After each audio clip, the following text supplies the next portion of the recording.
100 বছরের নফল নামাজ, 100 বছরের নফল রোজা, আপনি এটার সব আপনার অ্যাকাউন্টে জুমার দিন মাত্র 4টা কাজ করার মাধ্যমে আপনি পেয়ে যাবেন। কোরআন হাদিসে বহু ফজিলতের কথাই বলা আছে। এত বিপুল পরিমাণে, এত অধিক পরিমাণে সওয়াবের কথা যে কারো বাসা থেকে অনেকের আছে যেতে 500 স্টেপ পড়বে। 500 স্টেপ পড়লে কতটুকু হয়? সামান্য একটু জায়গা যেতে 500 কদম হয়ে যায়। অনেকের বাসা থেকে যেতে 500 কদম পড়ে, 300 কদম হয়।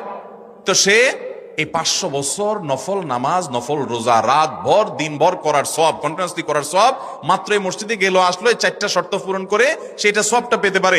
যদি সপ্তাহে 4 জমা হয় তাহলে 4 বার, 500 করে যদি হলে 2000 বছর, এভাবে তার আমল আমাদের সওয়াবের পাহাড় সে জমা করতে পারে শুক্রবারের ছোট্ট আমলটার মাধ্যমে।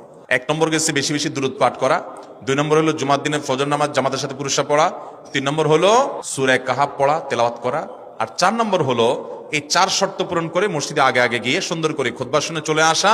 কোনো কথাবার্তা, খুতবা চলাকালীন সময় কোনো কথাবার্তা, অনর্থক কাজ